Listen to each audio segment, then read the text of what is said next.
Okay, so I'm going to read paper towels, and instead of me trying to describe what it's about, I'm just going to read the back. Who is the real Margot?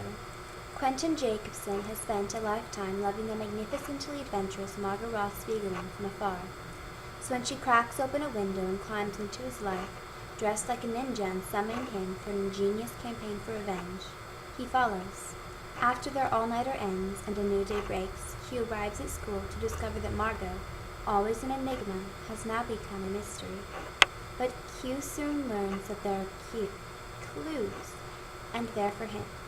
Urged down a disconnected path, the closer he gets, the less Q sees the girl he thought he knew. So I'm basically just going to read it chapter by chapter, like a chapter per video, and hopefully you'll enjoy the book as much as I did when I first read it. Paper Towns by Dawn Green.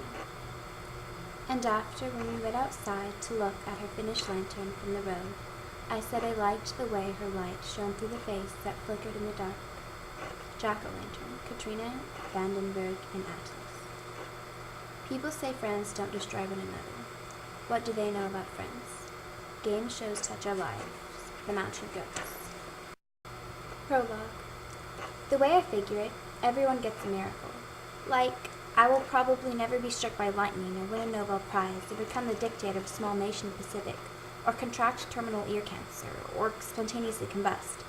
But if you consider all the unlikely things together, at least one of them will probably happen to each of us. I could have seen it rain frogs. I could have stepped foot on Mars. I could have been eaten by a whale. I could have married the Queen of England or survived months at sea. But my miracle is different. My miracle is this. Out of all the houses and all the subdivisions in all of Florida, I ended up living next door to Margot Roth Spiegelman. Our subdivision, Jefferson Park, used to be a Navy base. But then the Navy didn't need it anymore, so it returned the land to the citizens of Orlando, Florida, who decided to build a massive subdivision, because that's what Florida does with land. My parents and Margot's parents ended up moving next door to one another, just after the first houses were built. Margot and I were two. Before Jefferson Park was a Pleasantville, and before it was a Navy base, it belonged to an actual Jefferson, this guy Dr. Jefferson Jefferson. Dr. Jefferson Jefferson has a school named after him in Orlando, and also a large charitable foundation. But the fascinating and unbelievable but true thing about Dr. Jefferson Jefferson is that he was not a doctor of any kind. He was just an orange juice salesman named Jefferson Jefferson. When he became rich and powerful, he went to court and made Jefferson his middle name, then changed his first name to Doctor, capital D, lowercase r, period. So Margot and I were 9. Our parents were friends, so we could sometimes play together, biking past the cul-de-sac streets to Jefferson Park itself, the hub of our subdivision's wheel. I always got very nervous whenever I heard that Margot was about to show up, on account of how she was the most fantastically gorgeous creature that God had ever created. On the morning in question, she wore white shorts, a pink shirt, and that featured a green dragon breathing fire of orange glitter. It is difficult to explain how awesome I found this shirt at the time. Margot was always biked standing up, her arms locked as she leaned above the handlebars, her purple sneakers in a circuitous blur. It was a steam-hot day in March. The sky was clear, but the air tasted acidic, like it might storm later. At the time, I fancied myself an inventor, and after we locked up our bikes and began the short walk across the park to the playground, I told Margot about an idea I had for an invention called the Ringulator. The Ringulator was a gigantic cannon that would shoot big, colored rocks into a very low orbit, giving Earth the same sort of rings that Saturn has. I still think this would be a fine idea, but it turns out that building a cannon that can shoot boulders into a low orbit is fairly complicated. I'd been in this park so many times before that it was mapped in my mind, so we were only a few steps inside when I began to sense that the world was out of order, even though I couldn't immediately figure out what was different. Quentin, Margot said quietly, calmly. She was pointing, and then I realized what was different. There was a live oak a few feet ahead of us, thick and gnarled and ancient looking. That was not new. The playground on our right. Not new either. But now, a guy wearing a gray suit slumped against the trunk of the tree, not moving. This was new. He was encircled by blood. A half-dried fountain of it poured out of his mouth. The mouth open in a way that mouths generally shouldn't be. Flies at rest on his pale forehead.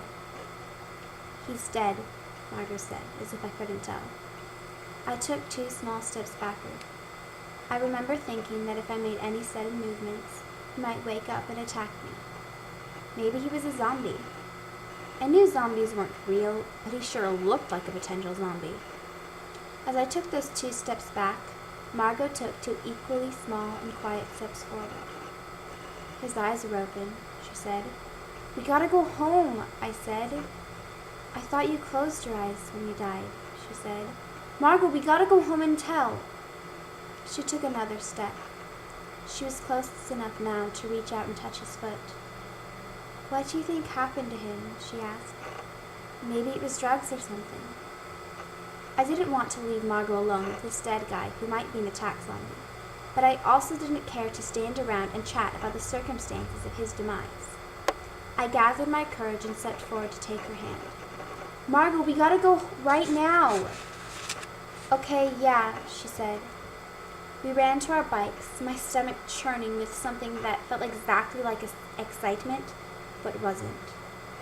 We got on our bikes, and I let her go in front of me because I was crying and didn't want her to see. I could see blood on the soles of her purple sneakers. His blood, the dead guy blood. And then we were back home in our separate houses. My parents called 911, and I heard the sirens in the distance, and I asked to see the fire trucks, but my mom said no. Then I took a nap. Both my parents are therapists, which means that I'm really damned well adjusted. When I woke up, I had a long conversation with my mom about the cycle of life and how death is part of life, but not a part of life I needed to be particularly concerned about at the age of 9, and I felt better. Honestly, I never worried much about it, which is saying something because I can do some worrying. Here's the thing. I found a dead guy.